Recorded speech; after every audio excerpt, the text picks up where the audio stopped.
नासिम PDM तरफा हुकूमत के टफ टाइम ॾियण लाइ अॼु कराची में एहतजाजी मुज़ाहिरो रथियल आहे। रीगल चौक ते थींदड़ मुज़ाहिरे में शिरकत लाइ कारकुननि जे अचण जो सिलसिलो जारी आहे।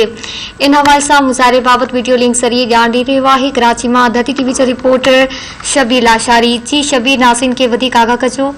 पीडीएम तरफा आज सिंध गाजी शहर कराची में महंगाई खिलाफ सियासी ताकत जो मुज़ाहिरो कयो पियो वञे। असां इन वक़्तु रीगल चौक ते मौजूद आहियूं। मुंहिंजे पोयां तव्हां ॾिसी सघो था ही JUI तरफा इस्तक़बाली कैंप क़ाइमु कई वई आहे। मंझंदि खां पोइ हिते जेको आहे पीडीएम तरफा एहतजाजी मुज़ाहिरो कयो वेंदो, जंहिंखे पीडीएम जो सरबराह मौलाना फजल रहमान ऐं उनखां अलावा नून लीग जो अॻवान शाहिद खाकान अब्बासी ऐं ॿिया जेके अॻवान आहिनि सरदार अख्तर मेंगल ऐं ॿियूं जेके शामिल जमायतूं आहिनि पीडीएम में, उन्हनि जा अॻवान एहतजाजी मुज़ाहिरे खे ख़िताब कंदा। रीगल चौक ते थोरी देरि खां पोइ ॿुधाए पियो वञे त हीउ जेको रोड आहे उहो ट्रैफ़िक लाइ बंदि कयो वेंदो ऐं सिक्योरिटी जा इंतज़ाम हाणे साईं असांखे नज़र अचनि पिया।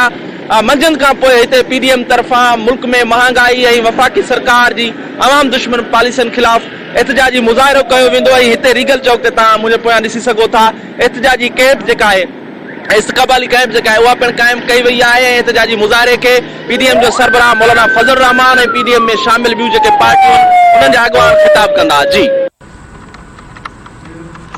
मेहरबानी शबीर, अपडेट करण जे लाइ। नाज़रीन, वाक़िया आगाह कंदासीं। समूरे मुल्क में महांगाई आवाम जूं दाहूं करे छॾियूं आहिनि। खाधे पीते जे शयुनि में घाटे टोड़ इज़ाफ़े सबबि विचोलो तबिको बि क़ुवत ख़रीद खां महरूम थी वियो आहे। हुकूमती दावनि जे उबतड़ मुल्क में महांगाई वधी वई आहे। महांगाई जी मजमूई शरह 17.70% ताईं पहुची वई आहे। शुमारियात खाते जे अंग नखरनि मूजिबि घटि आमदनी रखंदड़नि लाइ महांगाई जी शरह 18.62% रिकॉर्ड कई वई।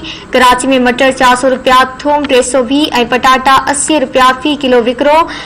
शुमारियात खाते मूजिबि आम वापे जे 30 शयुनि जा अघ वधिया आहिनि। आगाह कई पिया वाक़े समूरे मुल्क में महांगाई आवाम जूं दाहूं कढी छॾियूं आहिनि। खाधे पीते जे शयुनि में घाटे तोड़ इज़ाफ़े सबबि विचोलो तबिको बि क़ुवत ख़रीद खां महरूम थी वियो आहे। शुमारियात खाते अंगर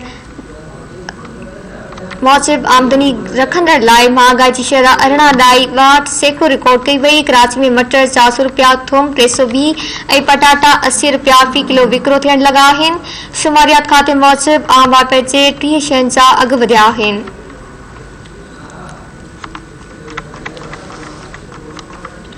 ख़बर मां शेयर कई पिया। समूरे मुल्क में महांगाई आवाम जूं दाहूं कढी छॾियूं। खाधे पीते जे शयुनि में घाटे टोड़ इज़ाफ़े सबबि विचोलो तबिको सख़्तु परेशान आहे।